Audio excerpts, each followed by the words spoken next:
Comrades, you have been taught that history is written by great men, by kings and presidents, by generals and industrial magnates, and you have been told that progress trickles down from palaces and parliaments, from boardrooms and banks. But this is the first deception. History does not move because the powerful will it. History moves when the oppressed refuse to endure it. For centuries you have endured. You have endured wages that barely purchase survival. You have endured labor that exhausts your body and hollows your spirit. You have endured the humiliation of creating wealth you will never possess, and in your endurance, the system has found its oxygen. But understand this clearly. Endurance is not neutrality. Endurance is participation in your own subjugation. The ruling class depends upon your patience more than your productivity. They depend upon your belief that suffering is natural, that inequality is inevitable, that exploitation is simply the price of civilization. They present the existing order as eternal, as if capitalism were not born in blood and fire, as if it were not constructed through enclosure, colonization, and the relentless commodification of human life. They call it the free market. I call it organized domination. Under capitalism, your labor is no longer an expression of your humanity. It is a commodity. Your time is sliced into measurable units, bought at the lowest possible price, and sold back to you in the form of goods you must purchase to survive. You produce abundance, yet you experience scarcity. You generate profit, yet you struggle with debt. You build cities, yet you are denied security within them. This is not misfortune. It is design. The system does not malfunction when workers are exhausted. It functions. It does not fail when families are displaced. It succeeds. It does not collapse when inequality widens. It thrives. For capitalism is not organized around human need. It is organized around accumulation. Profit is its heartbeat, competition is its logic, exploitation is its method. And you, worker, laborer, clerk, driver, teacher, nurse, builder, are its indispensable engine. Without you, not a wheel would turn. Without you, not a light would shine. Without you, not a single coin of profit would be minted, yet you are told you are powerless, powerless, powerless. The very structure trembles at the thought of your collective awareness. The ruling class fears one thing above all else, not your anger, not your poverty, not even your hunger. They fear your unity. They fear the moment when you cease to see yourselves as isolated individuals competing for scraps and begin to recognize yourselves as a class with common interests and collective strength. For the history of all hitherto existing society is the history of class struggle. Slave and master, serf and lord, worker and capitalist. Each epoch dresses domination in new garments, but the underlying antagonism remains. One class owns the means of production. The other owns only its labor power. The other owns only its labor power. One class accumulates, the other survives. You have been encouraged to blame yourselves for systemic failures. If you are unemployed, you are told you lack skill. If you are poor, you are told you lack effort. If you are overworked, you are told you lack efficiency. In this way, structural injustice is transformed into personal shame. But let us analyze, not sentimentalize. Why must you sell your labor to live? Because the means of production, factories, land, technology, capital, are minority, capital are minority. Why does your wage never equal the full value of what you produce? Because surplus value, the difference between what you create and what you are paid, is appropriated by the capitalist as profit. Why does competition among workers drive wages down? Because the system benefits when you see each other as rivals rather than comrades. This is not a moral accident. It is an economic necessity of the system. And so long as you endure this arrangement without resistance, history appears stagnant. Injustice becomes routine, exploitation becomes invisible. The world seems unchangeable, but the moment you stop enduring, history begins to move. When workers withdraw their labor, the mighty become fragile. When the exploited refuse compliance, the architecture of domination cracks. When consciousness replaces resignation, the impossible becomes inevitable. Understand, revolution is not chaos. Revolution is the conscious reorganization of society around human need, rather than private profit. It is the transformation of production from a weapon of accumulation into a tool of collective well-being. It is the abolition of a system in which the many toil for the luxury of the few. You are told that such transformation is dangerous.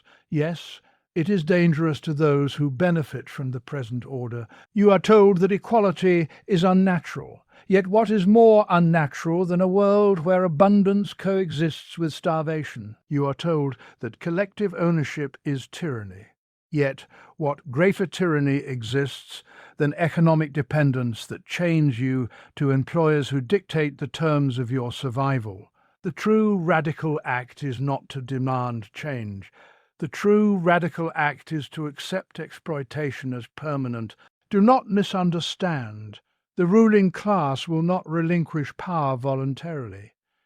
Their dominance is not merely economic, it is ideological. They shape laws, education, media, and culture to reproduce their worldview. They convince you that competition is virtue, that wealth is merit, that poverty is failure. In this way, they secure consent alongside coercion. To break this cycle, you must cultivate class consciousness. You must see through the illusion that your struggle is individual, your hardship is not personal misfortune, it is a social condition. And what is socially constructed can be socially transformed. Organize in your workplaces, organize in your communities. Build unions not merely as negotiating bodies, but as instruments of solidarity. Demand not charity, but structural change. Question not only wages, but ownership itself. For as long as the means of production remain private, inequality will reproduce itself regardless of reforms. Reforms may soften the chains, only transformation removes them. Some will say, be patient. Change takes time, but patience has been demanded of the oppressed in every era. Patience while profits soar. Patience while rents rise. Patience while public goods are privatized. Patience while your children inherit precarity instead of possibility. Patience is the language of those who do not suffer. I do not call you to reckless action. I call you to conscious, organized, collective struggle, to study the conditions of your exploitation, to analyze the mechanisms of power, to replace fragmentation with solidarity, to recognize that the emancipation of the working class must be the act of the working class itself. No savior will descend from above. No reform will permanently resolve a contradiction of the heart of the system. Only your collective refusal to endure injustice will set history into motion. The moment you say, this is not inevitable, the foundation shakes. The moment you say, we produce the wealth, we claim the future, the horizon widens. The moment you stop enduring, history starts moving not as an abstract force, but as your conscious creation. You are not spectators of history.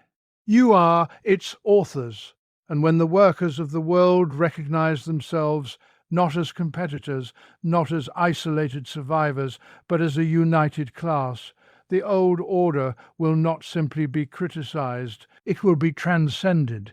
Bid the ruling class tremble at the awakening of those it has long underestimated. For when endurance ends, struggle begins. When struggle unites, power shifts. And when power shifts, a new world becomes not a dream, but a necessity. Comrades, the future is not given, it is made. Stop enduring.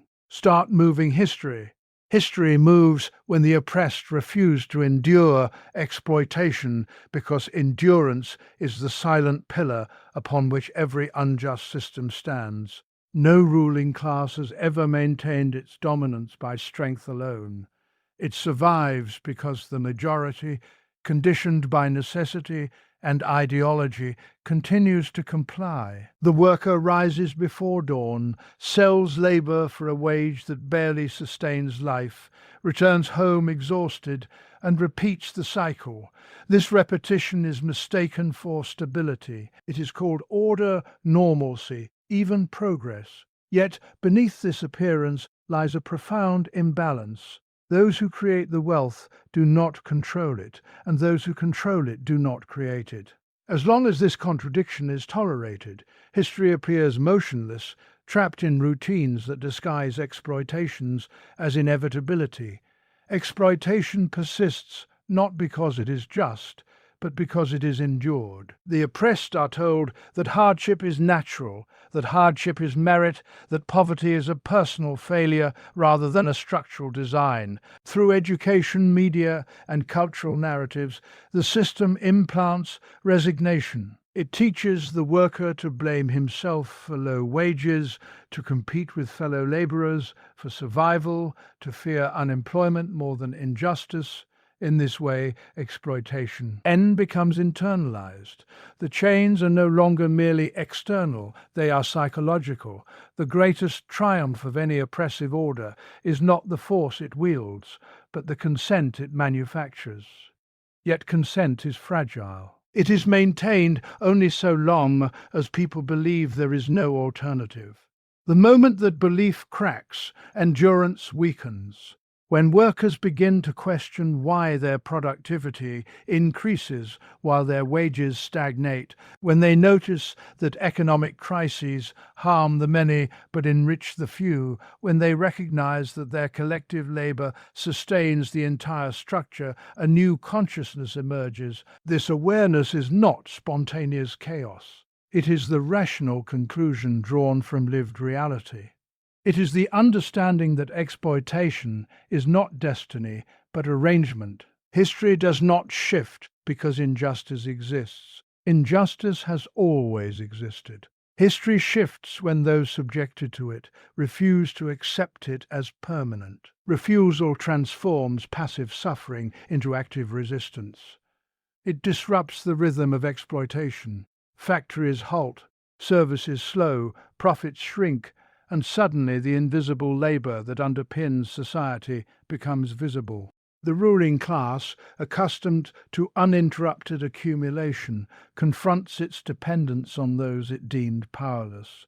What seemed like an unshakable order reveals its vulnerability. The oppressed possess a unique power precisely because they are essential. Every commodity produced, every service delivered, every infrastructure maintained depends on their effort. When this effort is withdrawn or redirected, the flow of capital is interrupted. This is not an act of destruction. It is an assertion of reality. It demonstrates that the wealth of society originates not from ownership but from labor. The refusal to endure exploitation is therefore not merely protest. It is revelation. It exposes the true source of value and the true imbalance of power. Such refusal often begins quietly. A conversation among co-workers about unfair conditions, a shared realization that long hours and shrinking benefits are not isolated experiences but common patterns. From these small recognitions grows solidarity.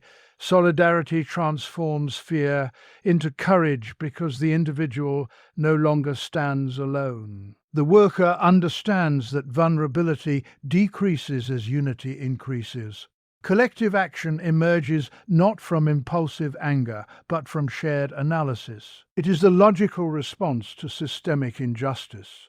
The ruling class will attempt to suppress this awakening. It will offer minor concessions, invoke patriotism or threaten instability. It will portray resistance as dangerous and endurance as virtuous. Yet these tactics reveal anxiety. If endurance were natural and eternal, it would not need such defense.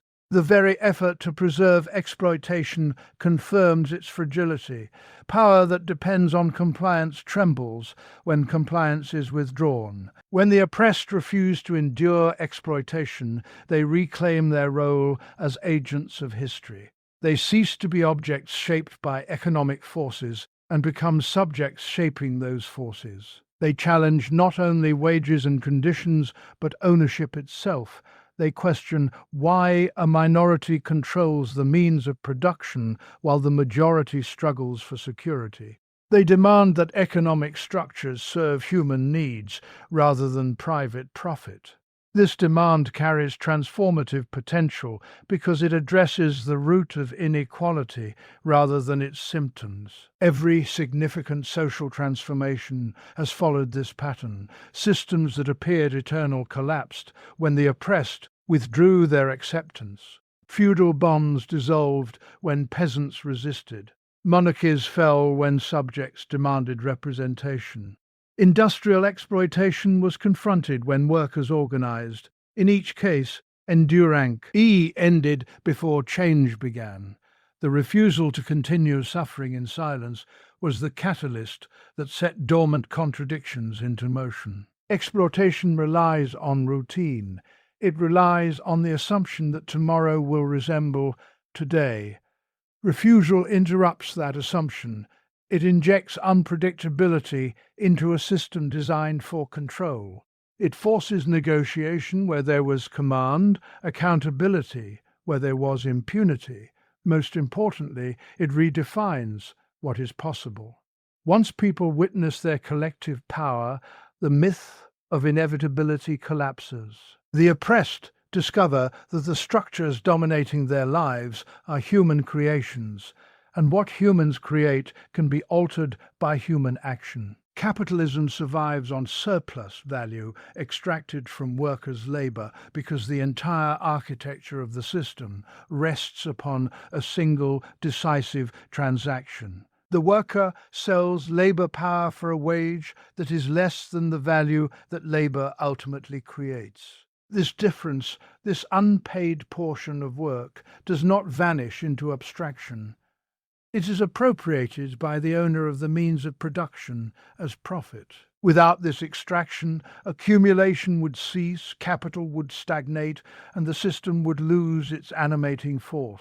Profit is not generated by circulation alone, nor by clever exchange, nor by the mere existence of markets. It originates in production, in the living labor that transforms raw materials into commodities whose value exceeds the cost of wages and inputs. To understand this, one must strip away the illusions that cloak the wage relation. The worker appears to be paid for the entirety of the workday. The contract seems fair, a certain number of hours exchanged for a certain amount of money. Yet this appearance conceals a division within the workday itself. Part of the day is spent producing value equivalent to the worker's wage. This is necessary labor. The remainder of the day of our big is spent producing value that the worker does not receive. This is surplus labor. The capitalist purchases labor power at its value, but extracts from it more value than it costs. The difference constitutes surplus value, the lifeblood of capital. This extraction is not accidental or abusive in the moral sense alone. It is structural. Competition compels each capitalist to maximize surplus value in order to survive. If one owner fails to reduce costs or increase productivity, another will. The drive to accumulate is not merely personal greed. It is systemic coercion. Capital must expand or be consumed by rivals. Thus the worker faces intensifying pressures, longer hours, faster production, technological surveillance, precarious contracts. Even when wages rise nominally, productivity often rises faster, enlarging the share appropriated as surplus. The system disguises this relationship by presenting profit as the reward for risk, innovation, or managerial skill. While these elements may exist, they do not generate value independently of labor. Machines transfer the value embedded in them. They do not create new value. Capital invested in equipment and materials merely reappears in the final product. Only living labor adds new value beyond what was previously stored. The capitalist claim to profit rests on ownership, not on creation. Ownership grants the legal right to appropriate surplus labor, transforming social production into private accumulation. This arrangement produces a persistent contradiction. The worker, as a producer, creates immense wealth. As a consumer, receives only a fraction of it. The system depends on workers' purchasing power to realize profits through sales, yet suppresses wages to increase surplus value. Periodically, this contradiction erupts in crises of overproduction. Commodities flood the market, yet the masses cannot afford to buy. The factories close, workers are dismissed, and the very mechanism that generated profit becomes a source of instability. These crises are not anomalies, but expressions of the underlying dynamic of surplus extraction. Capitalism also fragments the working class to protect this dynamic. By fostering competition among workers across regions, industries, and identities, it prevents a unified challenge to surplus appropriation. Each worker negotiates individually for wages, obscuring the collective source of value. The ideology of meritocracy reinforces the illusion that income corresponds directly to contribution, masking the structural reality that profit derives from unpaid labor time. In this way, exploitation is normalized as opportunity.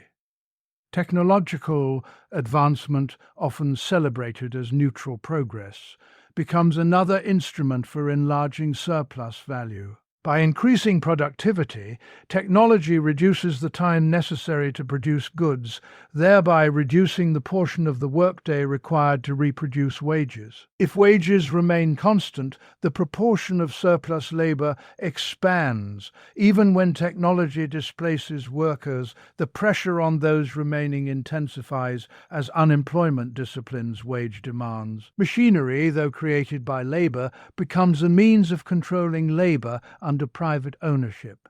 The extraction of surplus value shapes social relations beyond the workplace. Urban development, global trade, financial systems, and political institutions are organized to facilitate accumulation. States intervene to protect property rights, enforce contracts, and stabilize markets, ensuring that surplus continues to flow. Tax policies, subsidies, and bailouts frequently safeguard capital during downturns, while workers bear the brunt of austerity. The political sphere mirrors the economic foundation, reinforcing the conditions necessary for surplus extraction.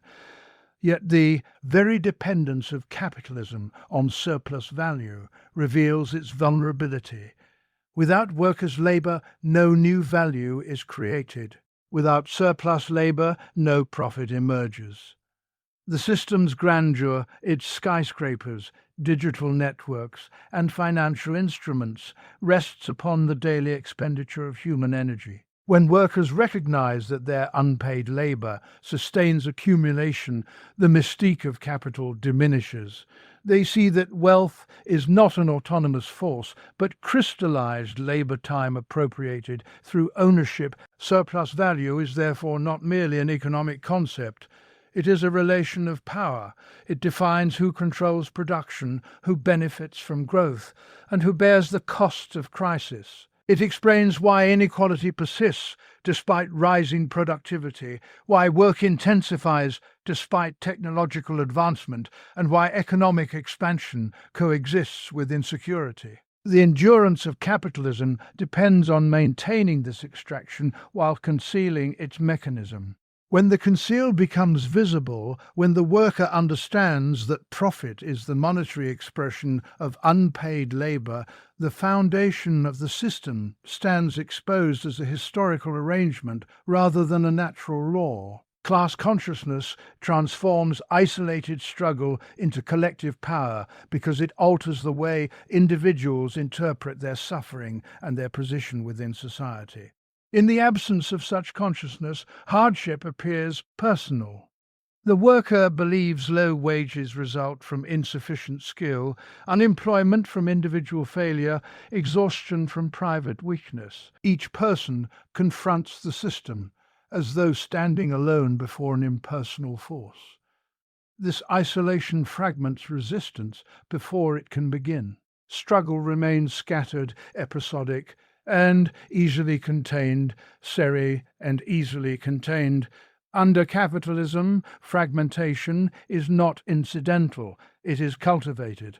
Workers are separated by workplace, contract, type, language, national, and status. They are encouraged to compete for promotions, for limited opportunities for survival itself. The ideology of individual advancement persuades them that success lies in surpassing one another rather than challenging the structure that constrains them all. In such conditions, even shared grievances fail to generate unity because they are interpreted through a lens of personal rivalry. The system appears immense and immovable precisely because those who sustain it do not recognize their common position within it.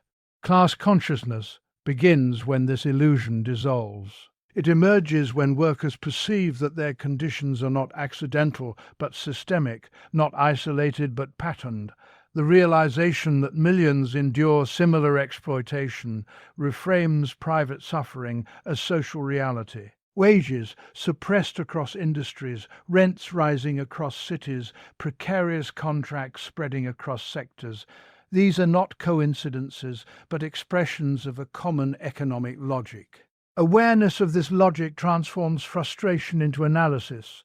Instead of blaming themselves or their neighbors, workers identify the structural relationship between labor and capital as the source of their condition. This transformation is intellectual and emotional at once. It involves understanding the mechanisms of exploitation, how surplus value is extracted, how ownership shapes power, how competition divides labor. Yet it also involves a shift in identity. The worker ceases to see himself merely as an employee of a particular firm and begins to see himself as part of a class whose interests are fundamentally opposed to those who own and control production. This shift redefines allies and adversaries. The competitor becomes a comrade. The employer becomes a representative of a broader system. When class consciousness deepens, isolated acts of resistance acquire coherence. A wage dispute is no longer a local disagreement, but part of a wider pattern of exploitation. A strike in one factory resonates with workers elsewhere because it reflects shared conditions. Solidarity ceases to be sentimental and becomes strategic. Collective action emerges not from spontaneous anger alone, but from recognition of interdependence.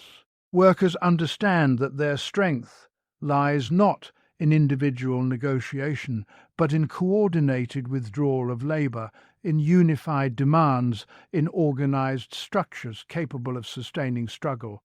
Power in this context is not merely numerical, it is relational. The ruling class derives authority from ownership and institutional control, but it depends upon labor to actualize that control. Class consciousness exposes this dependency.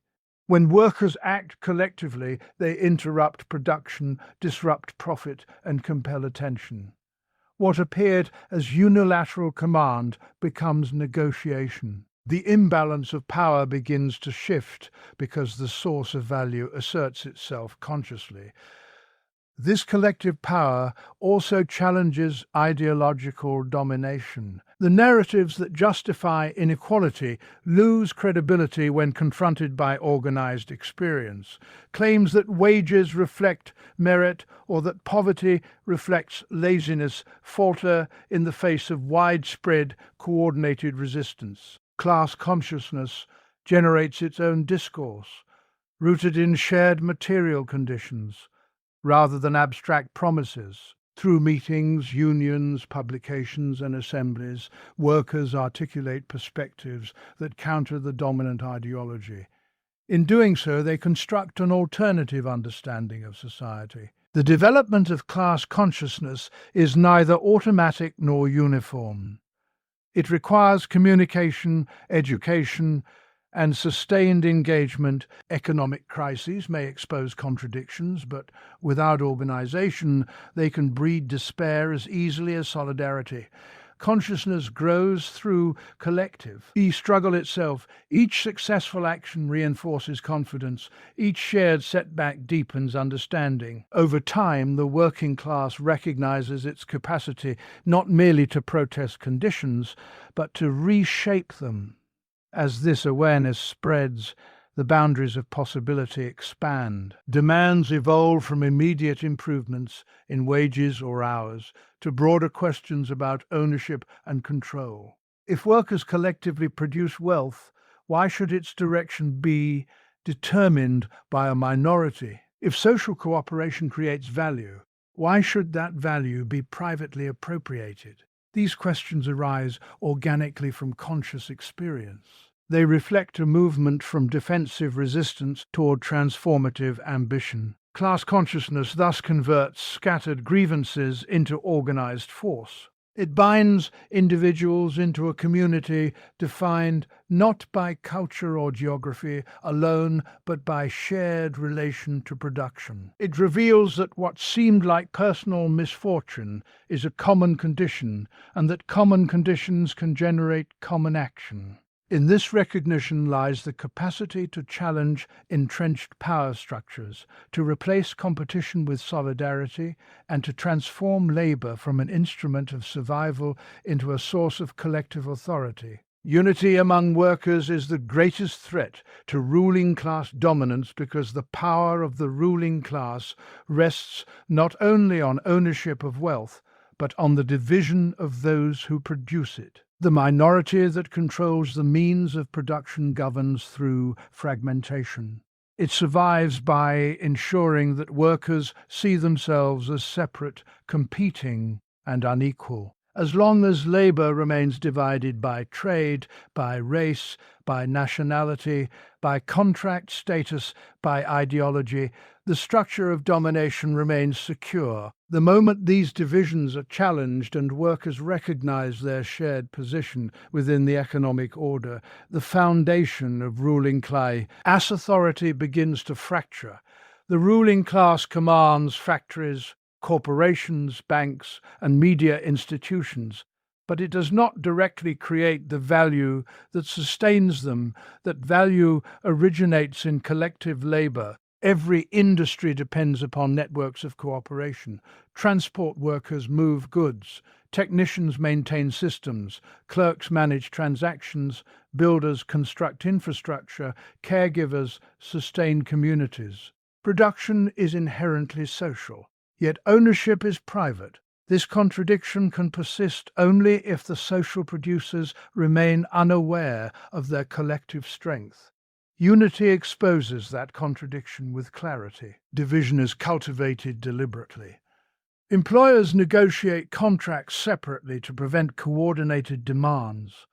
Workers are classified into hierarchies of skill and status, each encouraged to protect its narrow advantage. Migrant labor is pitted against local labor, temporary workers against permanent staff, the unemployed against the employed. Cultural and political differences are amplified to overshadow economic commonality. The narrative of meritocracy persuades some that proximity to privilege distances them from exploitation. These strategies fragment potential solidarity and convert shared grievances into mutual suspicion. When workers unite across these imposed boundaries, they disrupt the mechanisms that sustain dominance. Unity transforms scattered discontent into organized leverage. A single worker who protests can be dismissed. Thousands who act together cannot be ignored without consequence. Collective bargaining shifts the balance of negotiation because it challenges the unilateral authority of ownership. Strikes interrupt the flow of profit, revealing that the continuity of accumulation depends on consent from below. The ruling class may possess legal power, but its economic stability relies upon coordinated labor. Unity also challenges ideological control. The ruling class maintains influence by shaping public discourse, defining what is reasonable, possible, or inevitable. When workers stand together, they create alternative spaces of communication, assemblies, unions, councils, where experiences are shared and narratives contested. In these spaces, the language of inevitability weakens. Workers compare wages, conditions, and grievances, recognizing patterns that transcend individual workplaces. Through collective dialogue, they replace isolation with understanding and fear with confidence. The threat posed by unity is not confined to economic negotiation. It extends to political structure. Governments often function in alignment with capital, enacting policies that protect property rights and stabilize markets. When workers unite, they challenge this alignment by asserting demands that conflict with concentrated wealth. They question austerity measures, oppose privatization, and resist policies that subordinate public welfare to private profit. Organized labor becomes a political force capable of influencing legislation and reshaping institutions. History provides repeated examples of how ruling elites respond to such unity. Concessions may be offered to divide movements. Leaders may be co-opted, repression may be deployed. Laws may restrict organizing rights, surveillance may monitor activists, propaganda may depict unity as subversive or dangerous. These reactions reveal the magnitude of the perceived threat. If worker unity were inconsequential, it would not provoke such defensive measures. The intensity of opposition underscores the power inherent in solidarity. Unity does not erase differences among workers, but it reframes them within a broader context. Cultural, ethnic, and regional distinctions need not disappear. Rather, they are understood as secondary to a shared relation to production. This recognition fosters mutual support instead of rivalry. When workers defend one another's rights, they reinforce their own. When one sector advances, it sets a precedent for others. Solidarity becomes practical rather than abstract. The ruling class relies on predictability, the expectation that labor will report, produce, and comply. Unity introduces uncertainty. Coordinated action can slow production, disrupt supply chains, and challenge corporate strategies. Even the possibility of such action compels negotiation. Power that once seemed absolute reveals its dependence on cooperation from those it seeks to dominate. The greater the scale of unity, the more profound the disruption. At its deepest level, worker unity threatens not merely specific policies, but the logic of private domination itself. If those who produce collectively begin to act collectively, they may question why ownership remains concentrated. They may envision forms of organization in which control corresponds to contribution, in which production serves social need rather than accumulation. The idea of democracy extends from the political sphere into the economic one, challenging the separation between labor and authority. In such a scenario, ruling class dominance ceases to appear natural or permanent and the hierarchy that once seemed unassailable stands exposed as contingent upon the very unity it seeks to prevent. Real change requires organized, systemic transformation, not passive reform,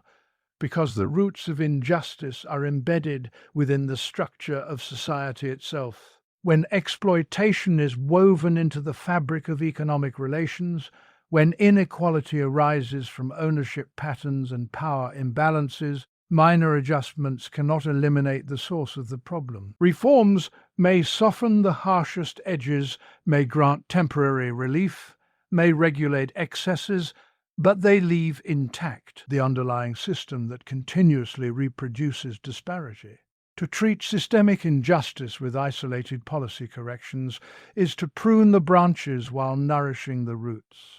Passive reform operates within the logic of the existing order.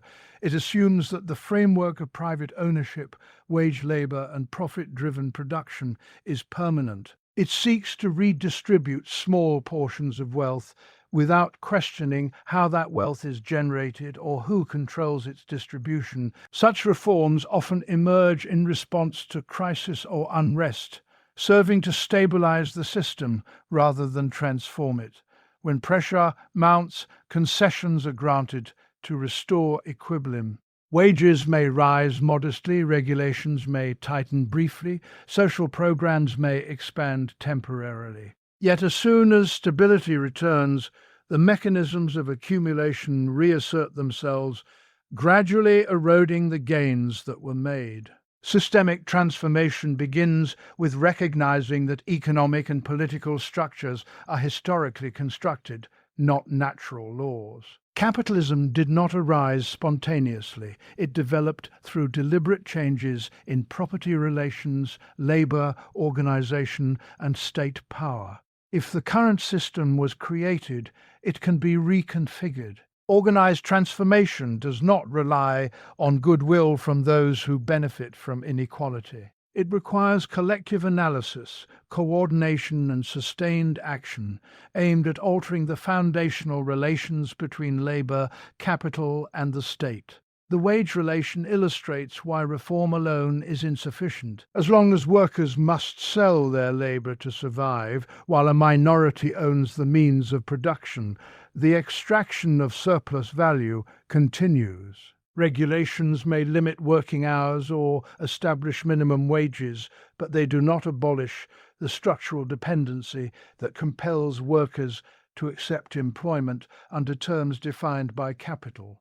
Economic crises may be mitigated by stimulus packages or safety nets, yet the cyclical instability rooted in profit-driven production persists. The contradictions remain embedded in the system's core. Organized transformation seeks to address ownership, control, and purpose.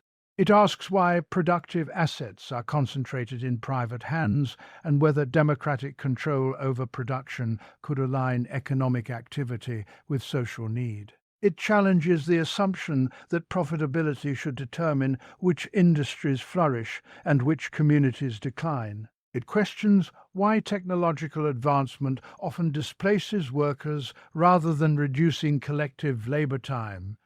These questions point beyond reform toward restructuring. Passive reform often isolates issues, treating healthcare, housing, education, and employment as separate domains. Systemic transformation understands them as interconnected expressions of a broader economic order. Housing shortages reflect speculative investment patterns. Underfunded education reflects budget priorities shaped by corporate influence. Precarious employment reflects global competition for profit maximization. Addressing one sphere without confronting the logic that governs them all leads to recurring crises.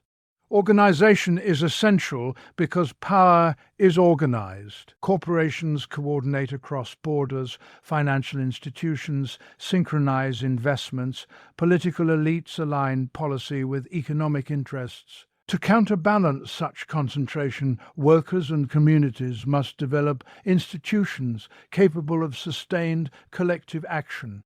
Unions, cooperatives, assemblies, and political movements serve as vehicles for articulating shared demands and implementing structural change. Without organization, discontent dissipates into isolated protests that fail to challenge entrenched authority.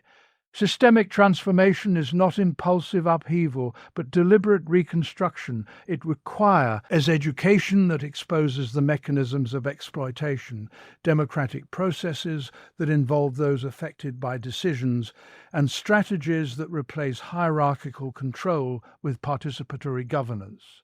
It recognizes that political democracy without economic democracy remains incomplete. When workplaces are governed autocratically while elections promise equality, a fundamental inconsistency endures. Reforms can play a role within broader transformation, but only when linked to a strategic vision that extends beyond them.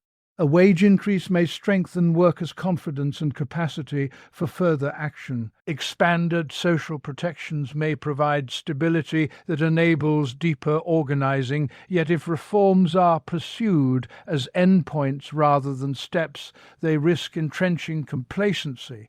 The system adapts, incorporates concessions, and resumes accumulation. The ruling class frequently promotes incremental change as the only realistic path, portraying systemic transformation as dangerous or utopian. This narrative seeks to confine imagination within established boundaries. However, history reveals that profound shifts, from feudalism to industrial capitalism, from monarchy to republic, were once dismissed as impossible. They occurred because organized movements refused to accept superficial adjustments as sufficient. Real change demands confronting the structural sources of inequality, not merely its symptoms. It requires dismantling arrangements that prioritize profit over human need and constructing alternatives grounded in collective ownership and democratic control. Without such transformation, exploitation regenerates in new forms, and each reform becomes a temporary pause within a continuous cycle of accumulation and crisis. Comrades, we have examined the machinery of exploitation, the extraction of surplus value, the illusion of individual struggle, the manufactured divisions that weaken us, and the limits of reforms that leave the structure untouched. We have traced the roots of inequality, not to fate, nor to failure, nor to human nature, but to a system designed to concentrate power and privatize the fruits of collective labor. What stands before us is not a mystery, but a choice. The ruling class survives because labor continues. It governs because workers are divided. It accumulates because surplus is surrendered. It endures because injustice is endured. The moment these conditions change, the balance of power shifts. The moment workers recognize themselves as the true creators of wealth and act with unity and consciousness, the permanence of the present order dissolves. History has never advanced through obedience. It has advanced through organized resistance. Every expansion of rights, every dismantling of tyranny, every restructuring of society was born from collective refusal. The oppressed did not wait for permission. They claimed agency. They did not beg for dignity. They asserted it. They did not rely on the generosity of rulers. They relied on their own solidarity. You are not powerless spectators within an unchangeable world. You are the force that sustains it. The factories run because you labor. The markets expand because you produce. The institutions function because you comply. Withdraw your acceptance and the illusion of inevitability collapses. Organize your strength and the architecture of domination trembles. Do not mistake comfort for justice or minor concessions for liberation. The system will adapt to preserve itself. It will offer reforms to quiet unrest. It will promote narratives to divide you. It will warn of instability to maintain control. But beneath every adapt, exploitation lies the same fundamental relation. A minority owns the majority works. Until that relation is transformed, exploitation will reproduce itself in new forms. The task before you is not merely to criticize, but to construct. Not merely to resist, but to reorganize. Build solidarity where division once prevailed. Build democratic control where hierarchy once ruled. Build an economy that serves human need rather than private profit. Such transformation demands courage, discipline, and unwavering commitment, but it is not beyond reach. It begins with consciousness and grows through collective action. The moment you cease to endure injustice in silence, you reclaim authorship of your own destiny. The moment you stand together rather than apart, you convert vulnerability into power. The moment you refuse to accept exploitation as natural, you set in motion forces that no ruling class can permanently suppress. History waits not for the approval of the powerful, but for the awakening of the people who create it. The future is not granted from above, it is forged from below. When workers unite with clarity and purpose, when endurance gives way to organized transformation, the stagnant present gives birth to a new possibility. In your labor lies the wealth of the world. In your unity lies its liberation.